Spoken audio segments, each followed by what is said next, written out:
شمشیر بے نیام حضرت خالد بن ولید part number 135 اپنا اسلامک اسٹوڈیو۔ ناظرین، رومیوں نے دمشق کا دفاع تو بڑا اچھا کیا تھا، لیکن شہر میں رسد اور خوراک کی اتنی کمی تھی کہ 10 دنوں کے محاصرے میں ہی شہری ہر چیز کی قلت محسوس کرنے لگے تھے۔ ہرکل کو اطلاع مل چکی تھی، اس نے کمک بھیجی اور اس کے ساتھ خوراک کا ذخیرہ بھی بھیج دیا تھا۔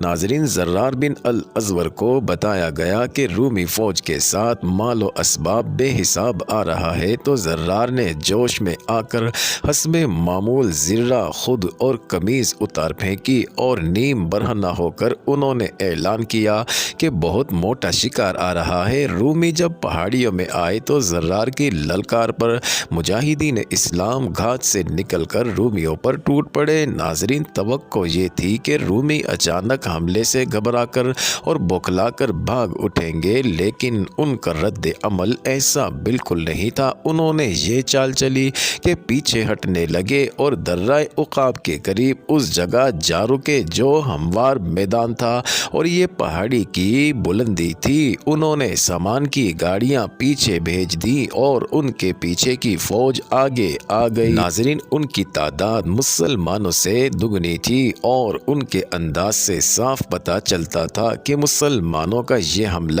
ان کے لیے غیر متوقع نہ تھا، وہ اس کے لیے تیار تھے۔ انہوں نے قدم جما لیے۔ زرار بن الازور نے دشمن کو اس کیفیت میں دیکھا کہ اس نے نہ صرف یہ کہ حملہ روک لیا ہے، بلکہ وہ سامنے سے بھی اور دائیں بائیں سے بھی حملے کر رہا ہے۔ مسلمانوں کا جوش و خروش کچھ کم نہ تھا، لیکن رومی جس منظم انداز سے لڑ رہے تھے، اس سے یہی ایک خطرہ نظر آنے لگا تھا کہ وہ مسلمانوں کو بھگا کر اور کاٹ کر آگے نکل جائیں گے۔ ناظرین، زرار کو خالد نے جس حرکت سے منع کیا تھا، انہوں نے وہی حرکت کی۔ پہلے تو وہ منظم انداز سے رومیوں پر حملے کراتے رہے، لیکن دیکھا کہ رومی پیچھے ہٹنے کی بجائے چڑھے آ رہے ہیں تو زرار جوش میں آ گئے، چند ایک مجاہدین کو ساتھ لے کر رومیوں پر ٹوٹ پڑے۔ انہوں نے اپنی مخصوص جرأت اور شجاعت کا مظاہرہ کیا اور جو رومی ان کے سامنے آیا وہ کٹ گرا، اور اس طرح وہ اندھا دھند بہت آگے نکل گئے۔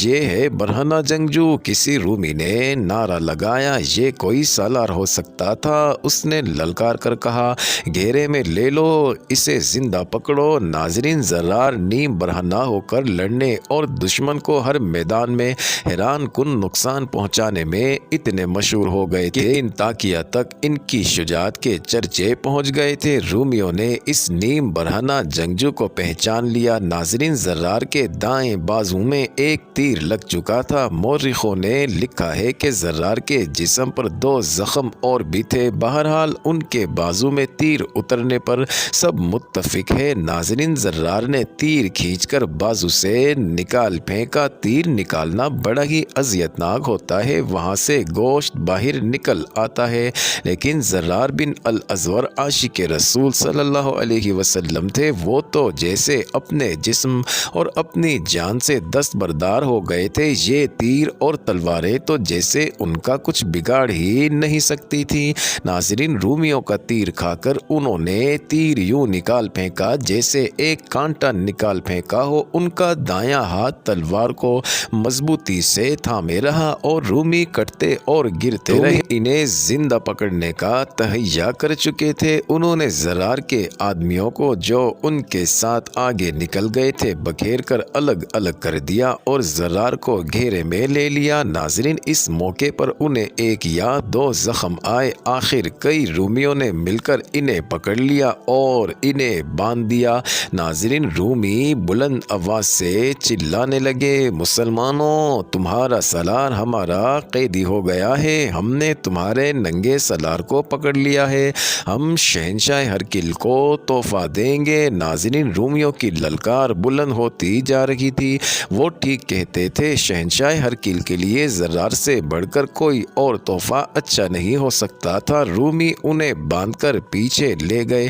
ان کے زخموں سے خون بڑی تیزی سے بہا جا رہا تھا، جس سے یہ خطرہ پیدا ہو گیا تھا کہ وہ ہرکل تک زندہ نہیں پہنچ سکیں گے۔ رومیوں نے ان کی مرہم پٹی کر ناظرین، اس دور کی جنگوں में फौजें यूं भी शिकस्त खा जाती थीं कि सिपा सलार मारा गया, परचम गिर पड़ा और पूरी की पूरी फौज भाग उठी। लेकिन मुसलमानों का मामला इसके बरअक्स था। जर्रार जैसा सलार पकड़ा गया तो दुश्मन की ललकार सुनकर उसने कि उनके सलार को पकड़ लिया है। मुसलमानों ने हमले की शिद्दत में इजाफा कर दिया।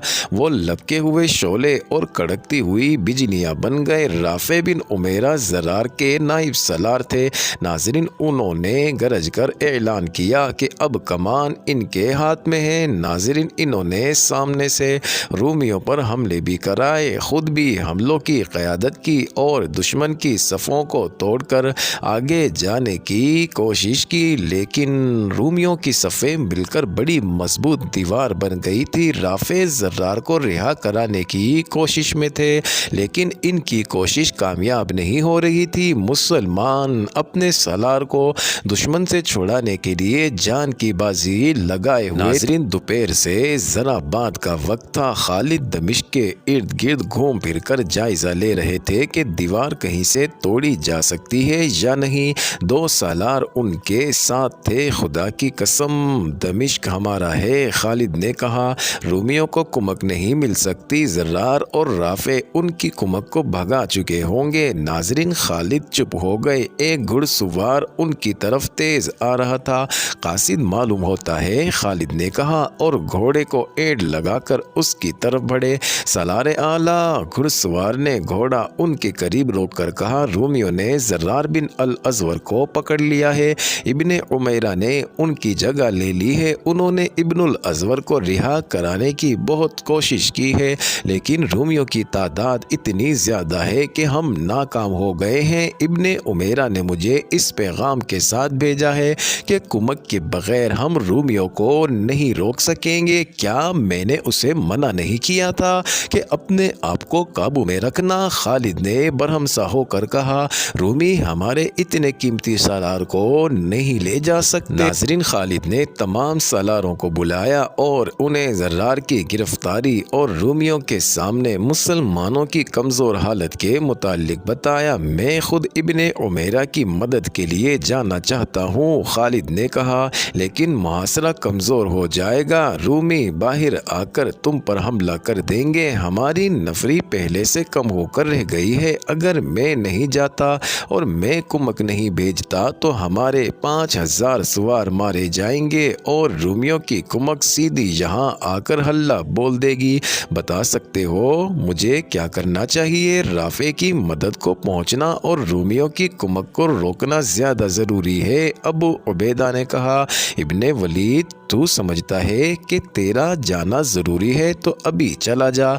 हमें और दमिश्क के मुहासरे को अल्लाह पर। रूमियों को बाहर आकर हमला करने दें, वो जिंदा अंदर नहीं जा सकेंगे। दूसरे सलारों ने अबू उबैदा की तायद करके खालिद को यकीन दिलाया कि उनकी नफरी कम हो भी गई तो भी वो मुहासरे को दरहम बरहम नहीं होने देंगे। अगर मुझे जाना ही है तो मैं फ़ौरन नहीं जाऊंगा, खालिद ने कहा। मैं ऐसे वक्त यहाँ से सवार को लेकर निकलूंगा कि जब दुश्मन हमें नहीं देख सकेगा।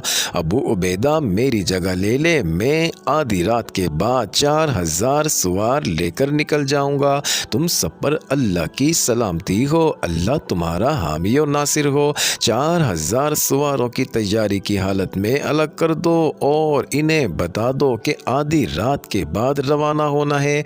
बैतुल लहैया नामी दर्रा कमोबेश 20 मील दूर था। नाज़रीन, सूरज गुरूब होने तक वहाँ रूमियों और मुसलमानों में लड़ाई होती रही। राफे बिन उमैरा ने शाम तारीख होने के बाद भी मुजाहिदीन को रूमियों के अकब में पहाड़ियों के दरमियान से गुजार कर भेजा, मगर हर टोली नाकाम वापस आई। ज्यों ज्यों वक्त गुजरता जा रहा है, जर्रार बिन अल अज़वर मौत के करीब होता जा रहा है। राफे ने कई बार कहा, अल्लाह करे वो जिंदा हो, अल्लाह उसे जिंदा रखे, हम उसे छुड़ाकर ज़रूर लाएंगे।